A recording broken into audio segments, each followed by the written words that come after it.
حروف رئيس ولله لكم الفاتحة. أعوذ بالله من الشيطان الرجيم. بسم الله الرحمن الرحيم. الحمد لله رب العالمين الرحمن الرحيم مالك يوم الدين. إياك نعبد وإياك نستعين اهدنا الصراط المستقيم صراط الذين أنعمت عليهم غير المغضوب عليهم ولا الضالين. الفاتحة لمؤلف هذا الكتاب الشيخ نووي بن الشيخ محمد نووي بن عمر الجوي، ومؤلف هذا الكتاب شيخ الدين أحمد بن حجر بن حجر العسقلاني، ولمشينا التي تكون في مقبرة Sidogiri wa maqbarati Bata-Bata, dan guru kita dimanapun yang pernah kita mengambil ilmu manfaat dari beliau-beliau. Anallah Ta'ala yahmina bihamayatihim wa yumiduna bimadadihim wa yanfa'una bibarakatihim wa anwarihim wa asrarihim wa ummi fid din wa dunya wal akhirah. Al-Fatihah. A'udzu billahi minasyaitonir rajim. Bismillahirrahmanirrahim. Alhamdulillahi rabbil alamin arrahmanir rahim maliki yaumiddin. Iyyaka na'budu wa iyyaka nasta'in ihdinas siratal mustaqim siratal ladzina an'amta 'alaihim ghairil maghdubi 'alaihim waladdallin. Amin. Al-Fatihah. Khususan untuk seluruh jamaah Nur Hidayah, khususnya yang hadir pada majlis taklim hari ini, semoga oleh Allah Subhanahu wa taala diberikan kesehatan lahiran wa batinan. Apabila ada di antara jemaah kita yang sedang sakit, semoga Allah Subhanahu wa taala memberikan kesembuhan, bisa beraktivitas sedia kala. Ya Allah, semoga apabila ada di antara jemaah kita yang sedang memiliki kesulitan, memiliki masalah, semoga Allah berikan jalan keluar ya Allah. Semoga apabila di antara jemaah kita yang memiliki hutang piutang, semoga Allah memudahkan bisa melunasinya atas ridha Allah Subhanahu wa taala. Semoga keluarganya dijadikan keluarga yang sakinah, mawaddah, warahmah. Anak-anaknya, istrinya dijadikan orang-orang yang taat kepada Allah dan Rasulnya. Pendidikannya Allah tanggung biayanya, cita-citanya dimudahkan oleh Allah untuk bisa mencapainya. Bijai Sayyidina Abdul Qadir Jailani radhiyallahu anhu. Al-Fatihah. A'udzu billahi minasyaitonir rajim. Bismillahirrahmanirrahim.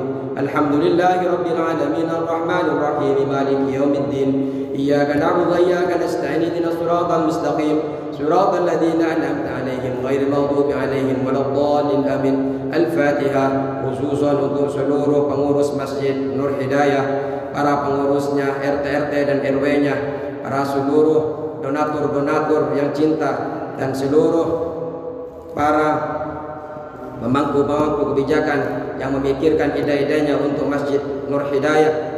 Para jemaah, apabila di antara panjenengan semua memiliki usaha, semoga usahanya oleh Allah lancarkan, Allah kembangkan, Allah berkahi setiap tetesan-tetesan yang Allah berikan nikmatnya. Apabila panjenengan bekerja di suatu perusahaan, semoga panjenengan Allah lindungi dari setiap sesuatu yang tidak baik pada panjenengan. Allah jadikan harta-harta yang lewat dari kasab maisha panjenengan Allah berkahi, menjadi wasilah untuk dekatnya panjenengan dengan Allah Subhanahu wa taala, menambahkan ketaatan kepada keluarga panjenengan. Al-Fatihah. A'udzu billahi minasyaitonir rajim. Bismillahirrahmanirrahim. Alhamdulillahi rabbil alamin arrahmanir rahim maliki yaumiddin. Iyyaka na'budu wa iyyaka nasta'in ihdinas siratal mustaqim siratal ladzina an'amta 'alaihim ghairil maghdubi 'alaihim waladdallin. Amin. Assalamu alaikum warahmatullahi taala wabarakatuh. Bismillahirrahmanirrahim. Alhamdulillahilladzi ja'ala al-ilma arfa syifatil kamaliyah. Asyhadu an la ilaha illallah wa asyhadu anna Muhammadan 'abduhu wa rasuluhu la nabiyya ba'dah. Allahumma shalli wa sallim ala sayyidina Muhammadin wa ala alihi wa sahbihi ajma'in, amma ba'du. Yang kami hormati segenap jemaah yang hadir pada malam hari ini, Al-Husul Dzikri, Ketua DKM Masjid Nur Hidayah, Bapak Ustaz Sutopo beserta para pengurusnya dan aparatur daerah RT-RT dan RW-nya yang hadir pada malam hari ini.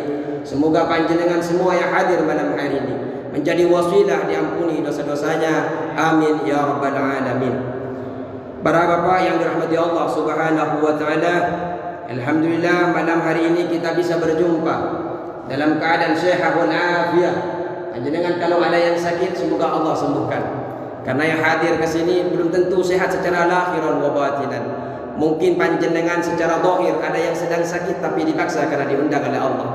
Mungkin di antara panjenengan secara batin ada yang sakit lagi banyak masalah, tapi panjenengan karena diundang oleh Allah bisa hadir di majlis ini.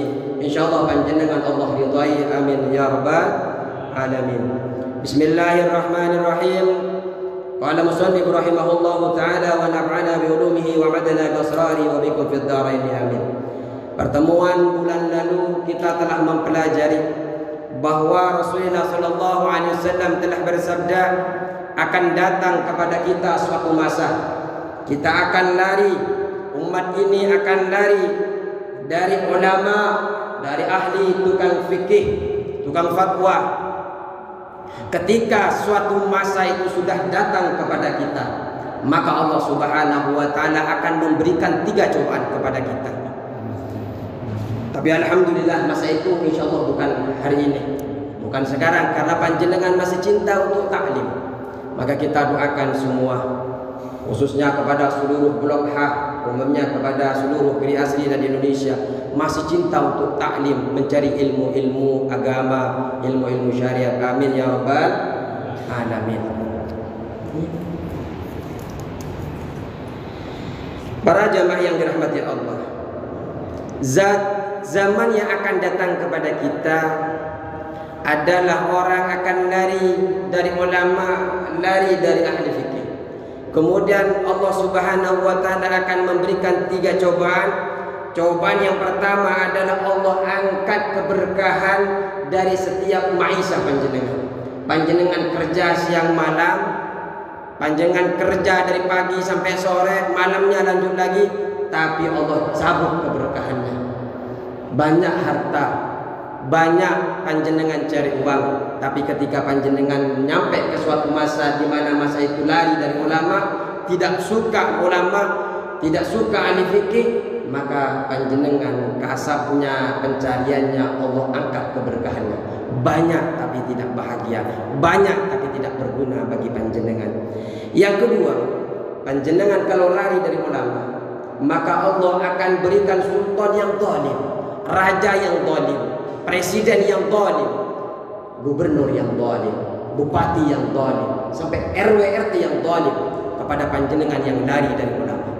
Maka kesempatan hari ini, alhamdulillah kita bisa taklim di masjid ini malam minggu, minggu pagi, malam apa saja taklimnya, malam Jumat masih ngumpul begini untuk taklim. InsyaAllah Allah akan jauhkan kita dari masa itu. Amin ya rabbal. Yang paling ngenes lagi, ketika kita lari dari ulama, kita akan dicabut oleh Allah nyawa kita dalam keadaan su'ul khotimah, dalam keadaan tidak dalam keadaan Islam. Siapa di sini yang mau wafat dalam keadaan kafir? Siapa di sini yang ingin wafat dalam keadaan murtad? Saya yakin semua kita ini ingin mati, ingin wafat dalam keadaan membawa iman dan Islam dalam sanubari kita. Maka kalau kita ingin wafat dalam keadaan beriman, dalam keadaan Islam, maka kita jangan jauh dari ulama. Bismillahirrahmanirrahim. Ini yang akan kita pelajari malam hari ini. Wa maqalatus salisah, nasihat yang ketiga. Bagi yang baru datang, baru hadir pada malam hari ini, kita mempelajari tentang kitab Nashwatul Ibad yang menjelaskan bagaimana kita mempersiapkan untuk kematian, apa saja yang akan kita persiapkan agar kita wafat dalam keadaan husnul khatimah. Makalah yang ketiga ini an Abi Bakrin As-Siddiq. Nasihat ini datang dari sahabat Rasulullah yang namanya Abu Bakar As-Siddiq. Abu Bakar As-Siddiq ini luar biasa, sahabat paling utama yang cinta kepada Rasulullah.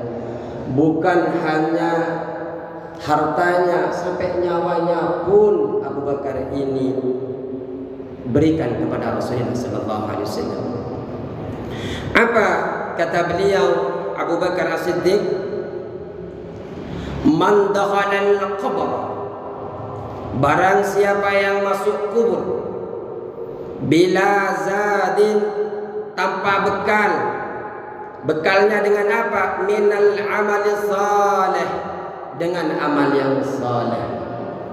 fa'annama raqibal bahra bila safinatin, maka seakan-akan ia seperti mengarungi lautan bila safinatin, tanpa perahu.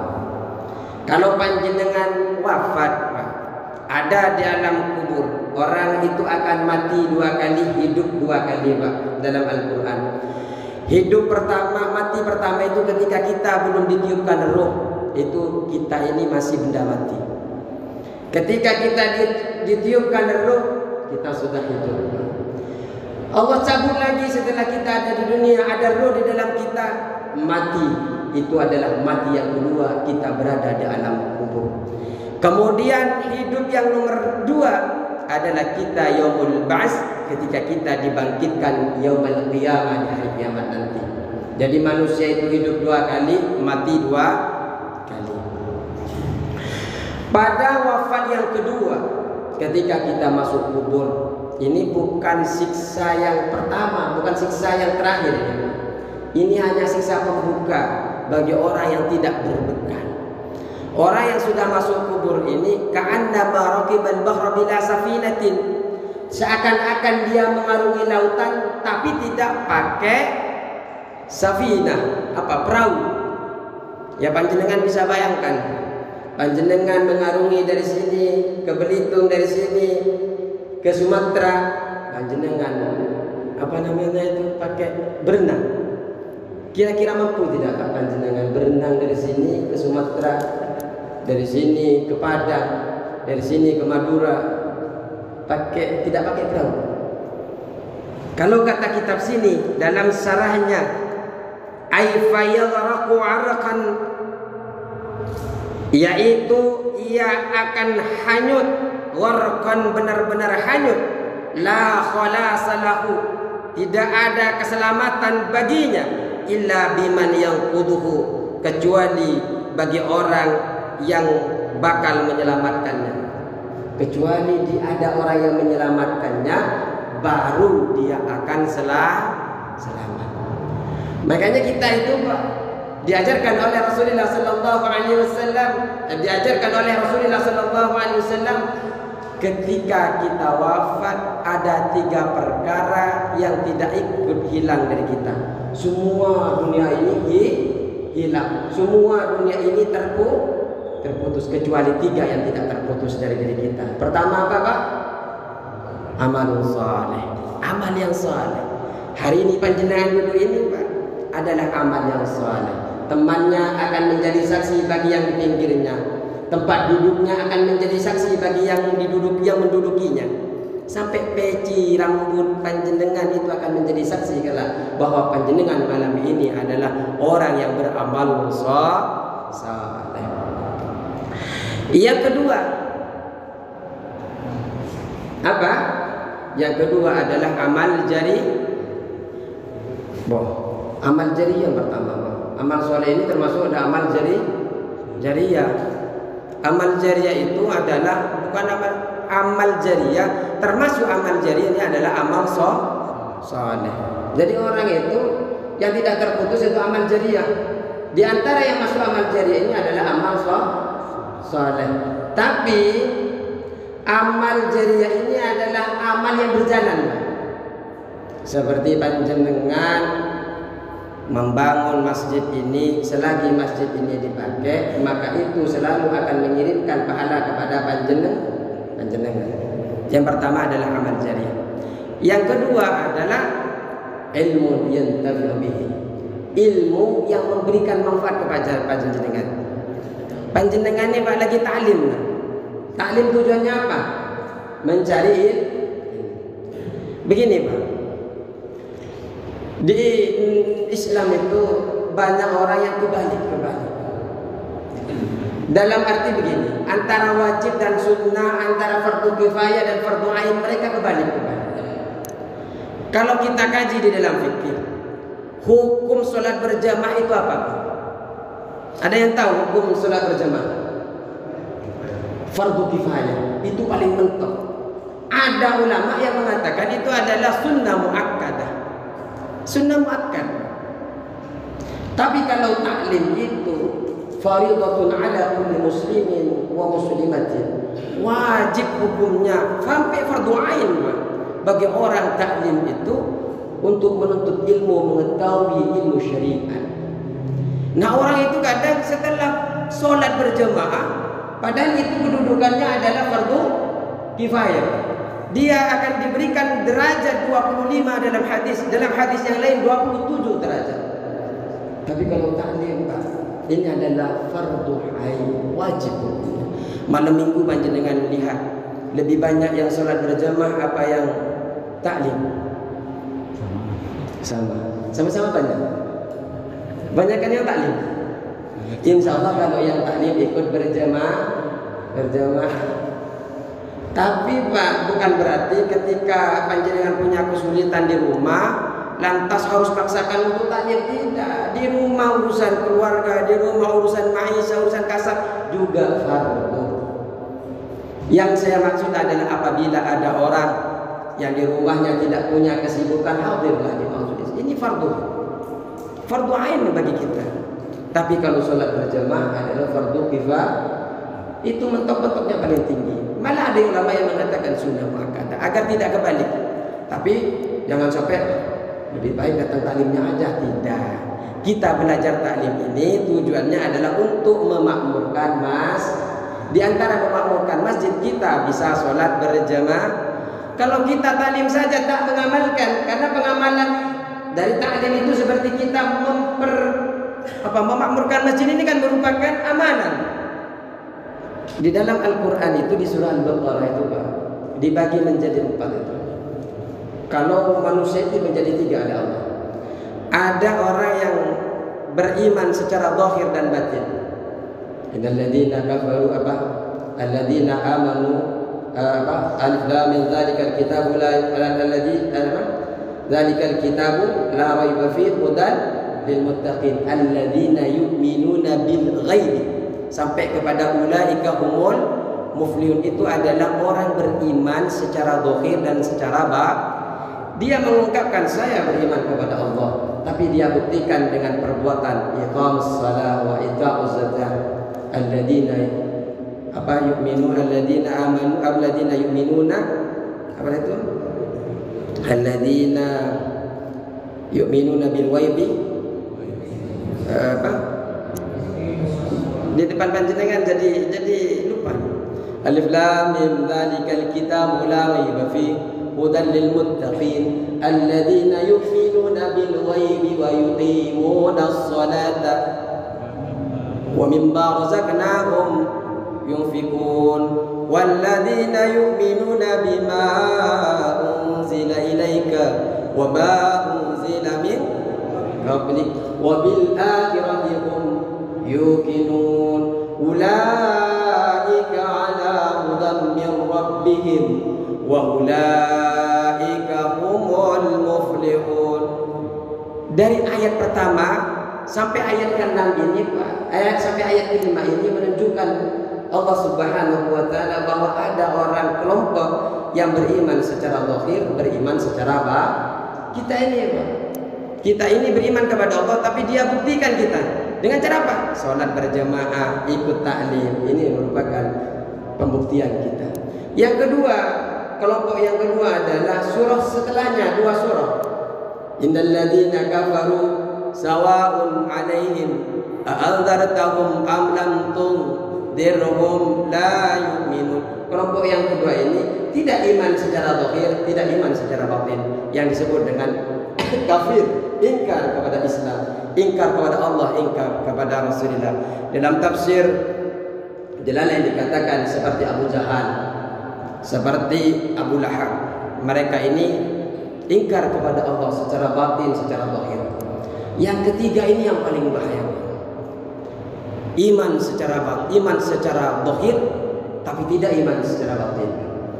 Terusan ayat yang 2 ayat ini, ayat yang ke-8, wa minan nasi may yaqulu amanna billahi wa bil yaumil akhir wa ma hum bimumin. Dia mengaku bahwa saya beriman kepada Allah, beriman kepada hari akhir, tapi kata Allah nyatanya mereka tidak beriman.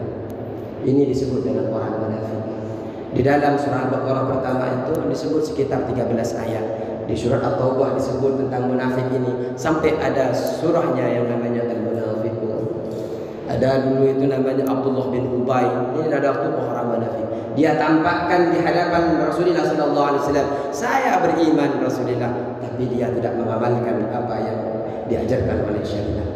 Kalau kita mengaku Islam, kita buktikan dengan perbuatan. Orang yang zakat nyampe nisabnya, bayar ke masjid, biar masjid yang membagikan. Kalau panjenengan sudah bayar di perusahaannya, sudah bayar di tetangganya, monggo, tidak apa-apa. Yang penting adalah membayar zakat, dikeluarkan zakatnya. Yang sudah mukallaf diajak sholat.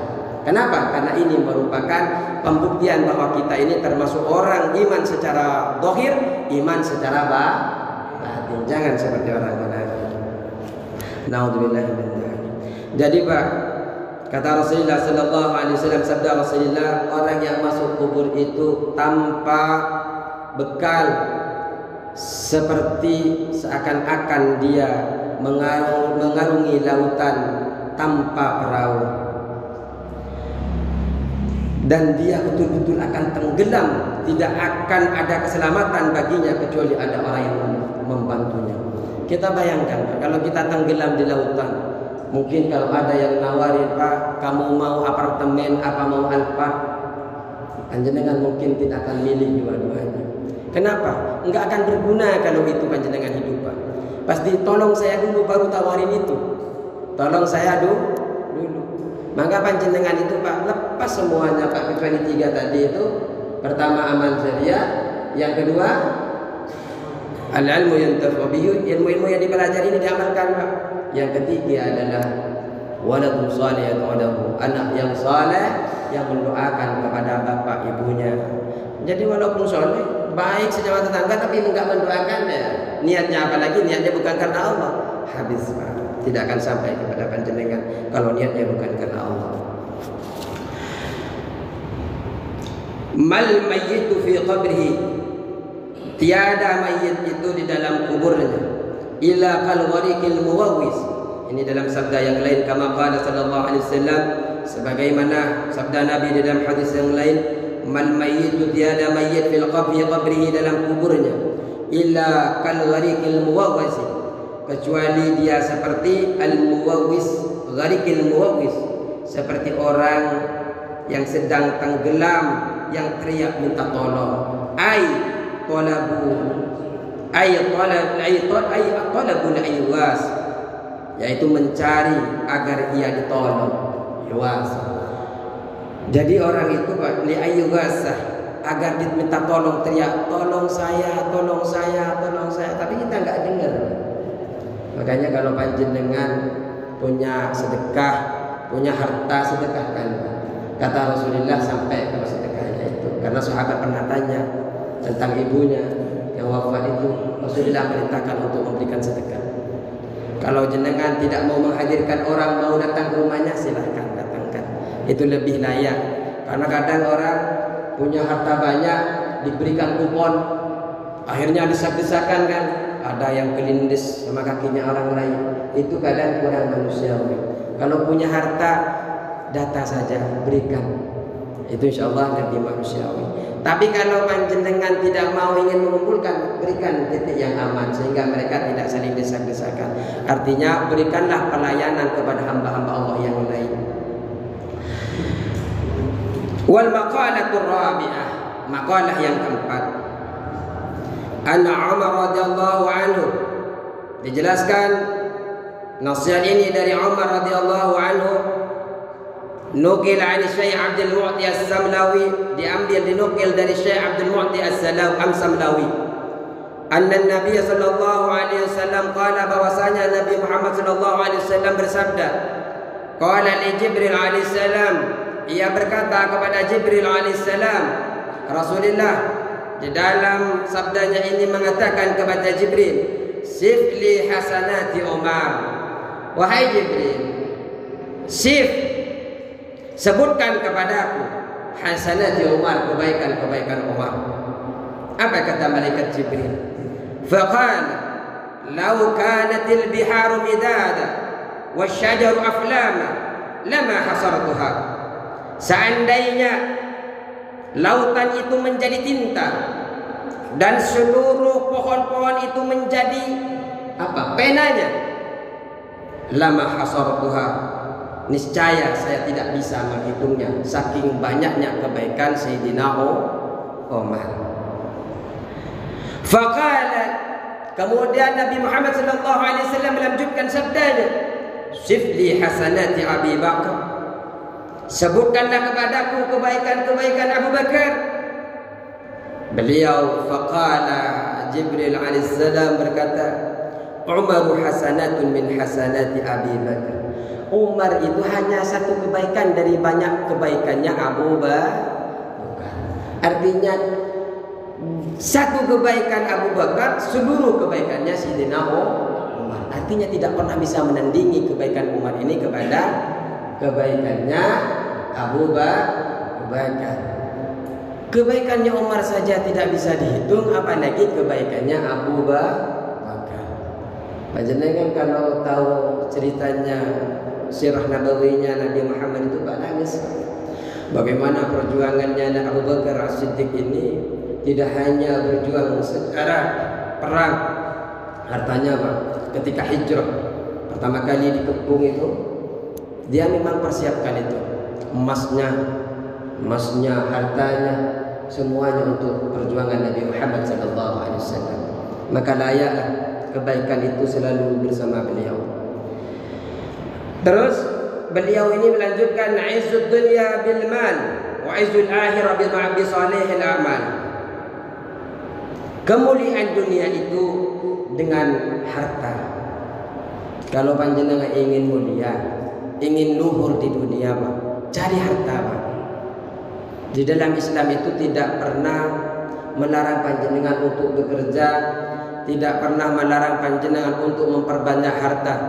Yang dilarang adalah panjenengan ketika banyak harta tidak melihat sekitar.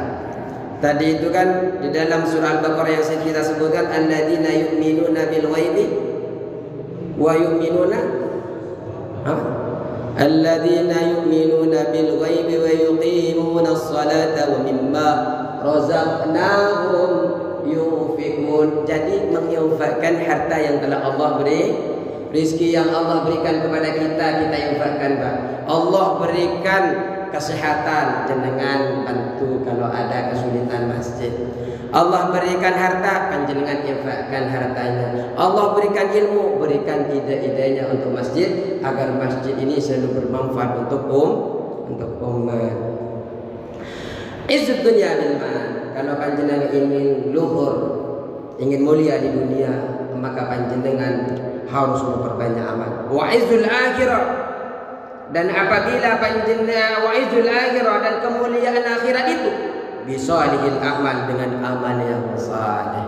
Wa basyiril ladzina amanu wa amilus solihati anna lahum jannatin tajri min tahtiha al-anhar. Disuruh berikan kabar kepada orang yang beriman, kepada orang yang saleh.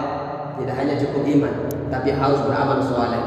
Orang yang beramal saleh, anna lahum jannatin tajri, bahwa bagi mereka adalah surga. Tapi ingat, Pak, bahwa kita masuk kepada surga itu bukan karena amal kita, karena ridhonya Allah. Tapi bagaimana Allah ridho kepada kita kalau kita tidak beramal? Beramal itu akan mendapatkan ridhonya, agar mendapatkan rahmatnya. Ya jenengan, Pak, kalau kadang sama orang tua dulu masih muda, masih kecil, kan harus berbuat baik dulu baru orang tua ngasih hadiah.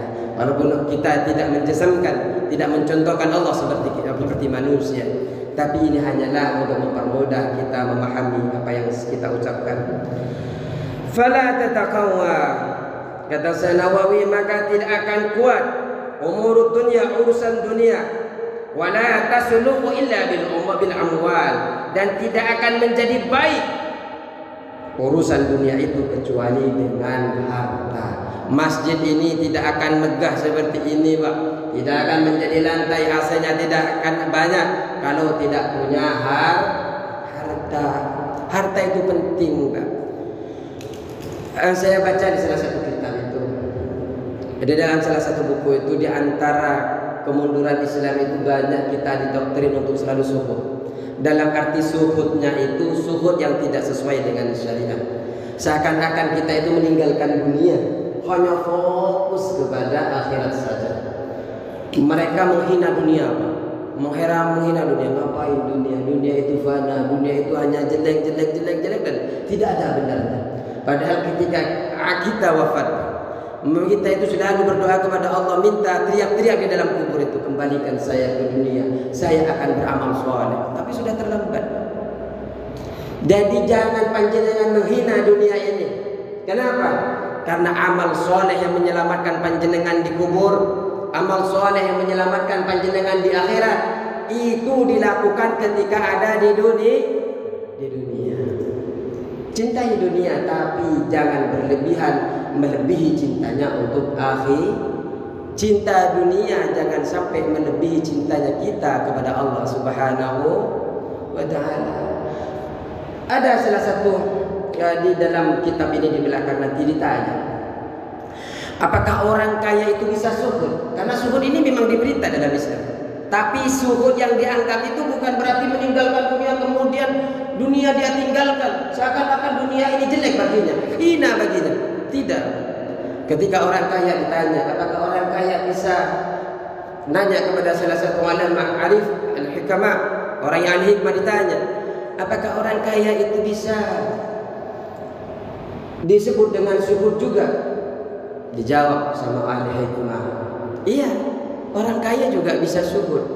Dengan cara apa ya Syekh? Dengan cara ketika dia diberikan banyak harta, dia tidak terlalu jumawa. Tapi ketika diberikan kesedihan, Allah angkat itu kenikmatan, dia tidak terlalu sedih. Allah berikan harta, tidak terlalu senang. Allah berikan cobaan, tidak terlalu sedih. Semuanya tenang. Makanya mutmainnah, Pak. Orang yang hatinya bisa ditata itu mutmainnah, tentram pada dalam hatinya itu. Kenapa? Kita selalu percaya bahwa setiap apapun yang kita alami itu datangnya dari Allah. Selagi kita tetap berikhtiar. Tapi kalau tidak ikhtiar, jangan pernah salahkan Allah terhadap nasib kita. Wala taslu wala tataqawwa umurul akhirah, dan tidak akan kuat urusan akhirat. Wala taslu, dan tidak akan menjadi baik urusan akhirat illa bil a'mali salih, kecuali dengan beramal saleh. Makanya nanti itu setiap kebaikan yang kita kerjakan, setiap keburukan yang kita jalankan, semua akan ditambahkan kelak. Setiap kecil, sedetil-detilnya apa yang kita lakukan itu akan dihisab oleh Allah Subhanahu. Panjenengan duduk, panjenengan pakai peci apa, panjenengan sebelum berangkat ke sini pakai kemancing yang bagaimana, semua dihisab oleh Allah. Untuk apa itu baju, untuk apa itu peci, sampai langkahnya pun dihitung oleh Allah. Makanya alhamdulillah Pak, luar biasa. Kita ini masih menyibukkan diri untuk melaksanakan kebaikan. Idza lam taswa nafsaka bil haqqi sawalatka bil batil. Sering saya mengatakan, ini adalah perkataan ulama, kalau panjenengan tidak menyibukkan diri panjenengan, tidak menyibukkan kepada yang hak, kepada kebaikan, maka diri panjenengan itu akan menyebabkan, akan mengajak kepada sesuatu kebatilan. Memang susah Pak belajar, apalagi habis isya. Berat, biasanya panjenengan sudah istirahat, berat.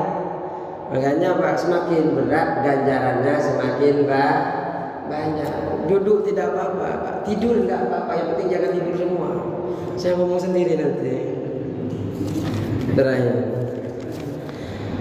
wa maqalatul khamisah, dan makalah yang kelima. An Utsman radhiyallahu anhu, diceritakan dari Utsman radhiyallahu anhu. Apa daun beliau ini? Daunnya Sayyidina Utsman ini adalah sahabat khalifah yang urutannya nomor 3. Hammud dunya dhalmatun fil qalbi wa hammul akhirah nurun fil qalbi. Hammud dunya, bingung, khawatir urusan dunia, dulmatun fil qalbi, akan menjadikan gelap pada hati. Kalau panjenengan Pak khawatir sama dunia siang malam, ya Allah, besok ini harus bayar ini, besok ini saya harus ini, semua yang ada di pikiran panjenengan tentang urusan dunia aja. Urusan dunia nggak apa-apa Pak, tapi jangan sampai melebihi dengan urusan akhirat. Ini harus digarisbawahi. Ustaz, akhirat terus tidak. Ya karena memang kitab kita Pak untuk menyiapkan mati ya, bukan untuk berdagang. Ya wajar lah kita belajar seperti ini. Ini kata Sayyidina Utsman, orang yang kaya saja Pak. Kita kenal kan sahabat yang paling dermawan, paling kaya memang Sayyidina Utsman. Hammad dunya dhulmatun fil qalbi, kata beliau. Khawatir, risau, sedih urusan dunia, dhulmatun fil qalbi, akan menjadikan gelap pada hati. Wa humul akhirah, dan khawatir, bingung, sedih urusan akhirat, nurun fil qalbi, akan memberikan cahaya kepada hati kita. Wah ya Allah, sholat saya kok masih qabliyahnya masih telat-telat. Wah ya Allah, saya lupa kalau masuk masjid tidak tahiyatul masjid. Oh ya Allah, tahajud saya masih kurang banyak ya Allah. Ya Allah, sedekah saya masih kurang ya Allah. Ya Allah, saya belum bisa bermanfaat kepada orang lain. Selalu urusan akhirat saja yang dipikirkan.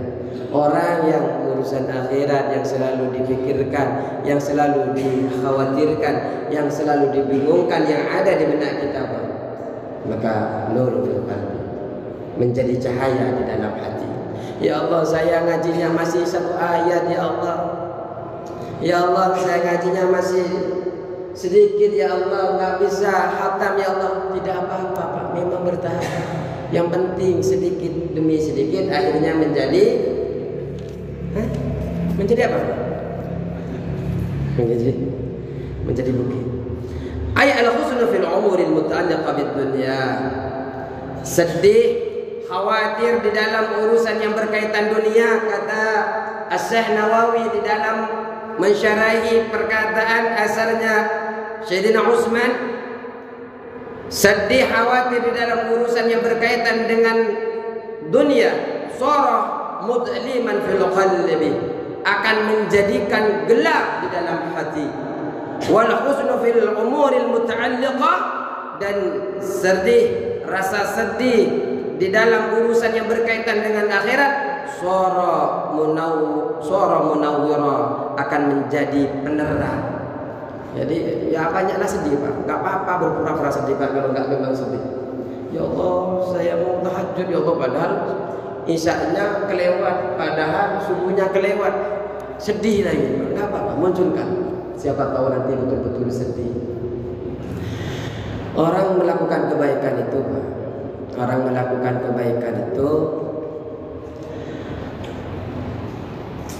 kalau hanya ditinggal sekali masih sedih Pak. Dengan seumpamanya biasa sholat tahajud, biasa sholat duha, pertama kali meninggalkan itu merasa sedih. Ya Allah, saya meninggalkan duha. Ya Allah, saya meninggalkan tahajud.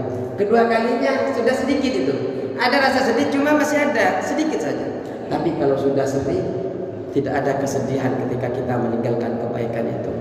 Maka kalau kita meninggalkan kebaikan satu kali, cepat-cepat kita perbaiki Pak.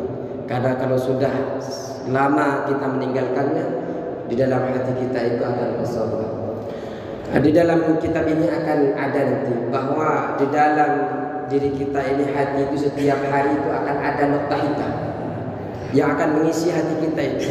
Ada binti-binti hitam. Itu Pak, kalau kita tidak diistighfari, tidak kita minta ampunan kepada Allah, itu akan terus menutupi hati kita. Nah, ketika noktah hitam ini, titik-titik hitam ini kita biarkan, maka hati kita bisa akan sakit. Kalau sudah sakit akan menjadi mati. Kalau sudah mati ini Pak, nasihat apapun ada di depan kita tidak akan masuk Pak. Kenapa? Karena hati kita mati. Makanya kita itu dianjurkan untuk selalu berselawat minimal 70, untuk selalu membacakan istighfar minimal 70. Ada yang mengatakan sampai 100. Jadi panjenengan Pak, pagi 10, terus 10 sampai 70. Kalau bisa sampai 100, ya kalau bisa lebih. Astagfirullahaladzim, astagfirullahaladzim, astagfirullahaladzim. Kenapa?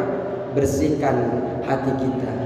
Karena sebanyak apapun di dalam kitab ini nanti ada, sebanyak apapun kotoran, dosa-dosa yang ada di dalam diri kita itu akan terhapus. Sebesar apapun dosa akan terhapus dengan istighfar.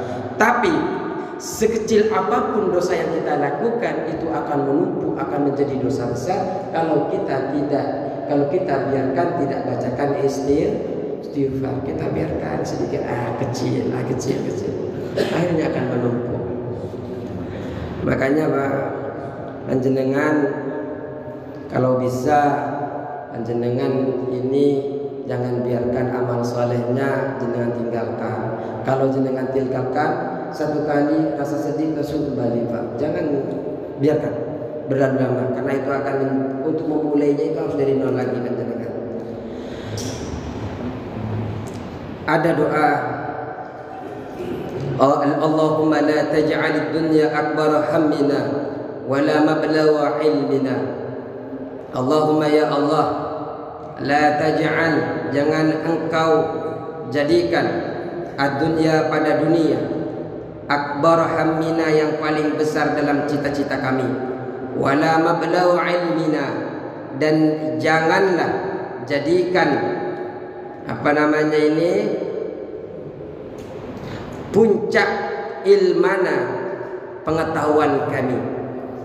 Jadi janganlah dunia ini lebih besar daripada cita-cita kami, kekhawatiran kami, kebingungan kami, dan janganlah urusan dunia ini menjadi puncak pengetahuan saya.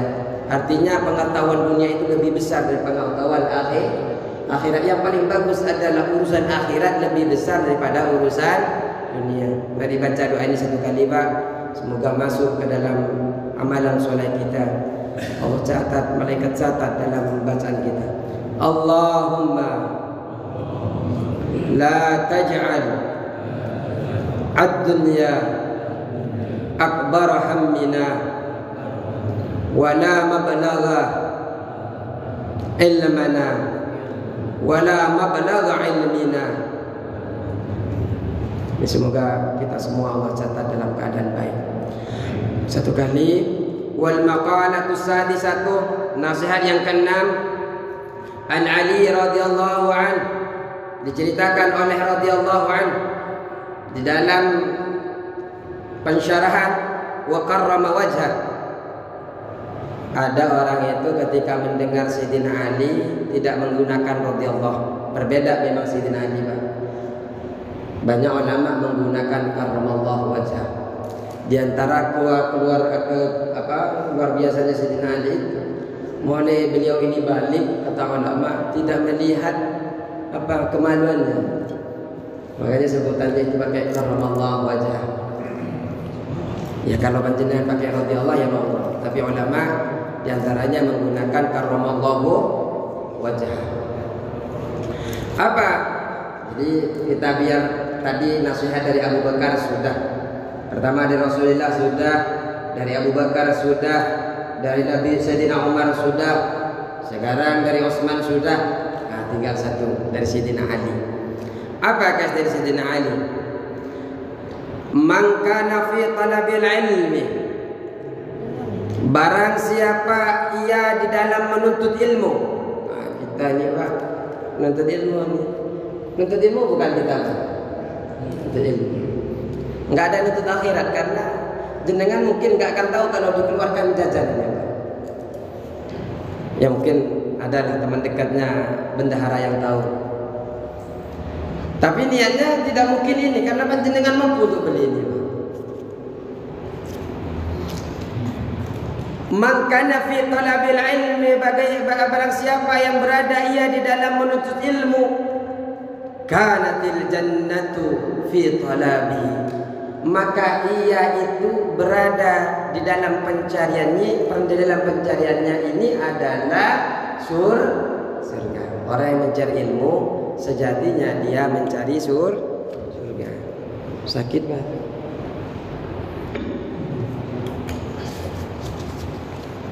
Tapi kalau pakai ini kadang di sininya dibatasi saya, kayak disebut merokok. Kebetulan pakai laptop, banyak yang ngikutin dari luar. Wa man kana fi talabil ma'siyah, dan barang siapa di dalam pencariannya adalah maksiat. Maksiat ini ketika kita lakukan mendapatkan dosa, itu disebut maksiat. Kalau di dalam pencarian kita mendapatkan pahala disebut dengan taat. Jadi di dalam dunia ini, di dalam diri kita ini memang dua pilihan yang Allah berikan. Fa'alhamaha fujuraha wa taqwaha. Allah berikan pilihan, fujur apa takwa, fasik apa takwa, kafir apa takwa, surga apa neraka. Jenengan Allah berikan dua. Jenengan taklim atau tidak, jenengan mau silam atau tidak, itu saja. Di dalam pencarian ilmu, kata Ali bin Abi Thalib, sejatinya adalah mencari surga. Dan orang yang mencari maksiyah, kanatin naru fi talabihi, sebenarnya di dalam pencariannya ini adalah mencari neraka. Orang bermaksiat itu sejatinya mencari neraka. Kalau kita maksiat, kita jauh dengan Allah. Makanya kalau kita belajar di tafsir, ada bedanya hadza itu ketika Nabi Adam itu ingin diberikan wejangan sama Allah, ketika jangan dekati pohon pakai ini. Ketika jangan melarang Nabi Adam, jangan dekati pohon ini menggunakan ini. Artinya Pak, ketika memberikan wejangan, Nabi Adam ini belum bersalah Pak. Tapi ketika Nabi Adam istrinya makan itu yang namanya bukhti, kenapa engkau dekati pohon itu? Itu sama ini, kalau itu dekat apa jauh Pak? Itu jauh apa dekat? Itu. Kalau ini dekat. Artinya kalau kita tidak melakukan dosa, beramal soleh, sejatinya dekat dengan Allah. Tapi kalau sudah melakukan maksiat, sejatinya kita jauh dengan Allah. Makanya disebut dengan taubat. Taubat itu artinya kembali. Dari asalnya jauh dari Allah, kita kembali kepada Allah. Taubat. Ai man istaghala fil ilmi nafi. Yang dimaksud di dalam nasihat Sayyidina Ali radhiyallahu anhu wa karrama wajhah, beliau mengatakan barang siapa yang menyibukkan dirinya di dalam mencari ilmu yang bermanfaat, alladzi la yajuzu lil balaghil aqili jahluhu, yang tidak boleh bagi orang yang baligh ini, yang berakal, jahluhu, membodoh di dalam ilmu yang nafi ini, kana fi haqiqatin, sejatinya berada di dalam hakikatnya, taliban lil jannati wa ridwallahi ta'ala, sejatinya dalam kenyataannya, kata Syekh Nawawi, dalam pencariannya ini adalah mencari surga dan mencari ridhonya Allah Subhanahu wa ta'ala. Wa man kana muridan lil ma'siyah, barang siapa yang ada di dalam keinginannya untuk maksiat, kana fil haqiqati, sejatinya dalam hakikatnya, kenyataannya di dalam pencariannya itu, taliban lin nari, mencari neraka, wa li suhtillahi ta'ala, dan mencari murkanya Allah Subhanahu wa ta'ala. Alhamdulillah. Semoga kita istiqomah Pak. Allah berikan kesehatan lahir wa batinah. Karena ibadah tanpa ilmu Pak bukan apa-apa. Jenengan salah dalam niat sholat, tidak sah sholatnya Pak. Makanya fikih itu penting. Kalau fikih halal-halal, haram-haram, sah-sah, enggak. Beda dengan kitab-kitab tasawuf. Yang penting sholat, yang penting mau ada yang ke masjid, yang penting yang baik terus. Tapi kalau fikih tidak, batal ya batal, makan batal, tidur ya batal, ya seperti itu. Kalau dalam fikih, yang penting mau sholat. Kalau dalam tasawuf, yang penting mau sholat, mau ke masjid, yang penting dia mau ibadah, seperti itu. Fikih tidak. Makanya kita itu penting belajar fikih agar amalan kita diterima oleh Allah sesuai dengan syariat. Kemudian setelah belajar fikih, agar kita bisa menata hati, belajar seperti ini, kitab-kitab akhlak dan tasawuf. Kenapa? Agar selalu menata hati, tidak merasa paling benar, tidak merasa paling hebat, tidak merasa paling sombong, tidak merasa paling berilmu di kalangan tersebut. Karena kemarin itu sampai orang kafir saja, Bang. Saya ngajar itu di dalam kitab ini nanti sampai bertemu dengan orang kafir saja. Kita itu disuruh jaga hati. Dalam arti bagaimana? Jangan merasa kita lebih baik dari mereka. Mungkin panjenengan beramal soleh, siang malam sholat, takwanya luar biasa, sudah mengamalkan watazawwadu fa inna khairaz zadi taqwa, sudah takwanya sebagai bekal sudah dipelajari, sudah diamalkan sebagainya. Tapi jangan pernah panjenengan memandang remeh, memandang jelek kepada orang yang kafir. Kenapa? Kita tidak tahu akhir hidup kita itu apakah mati dalam keadaan Islam, atau orang kafir itu jangan-jangan akhir hidupnya dia Allah berikan hidayah, kemudian dia beramal saleh. Sedangkan kita mungkin ada kesalahan di dalam kita beramal, ternyata setelah wafatnya dalam keadaan syurga wa timah, naudzubillah. Maka jangan pernah mencaci maki kepada siapapun, baik dia orang rendahan, orang menengah, orang atasan. Kita apalagi musim-musim yang sekarang banyak fitnah, jaga hati kita biar tidak habis hangus itu amal-amal kita. Cukup sekian. Ada yang perlu didiskusikan? Silakan, Pak.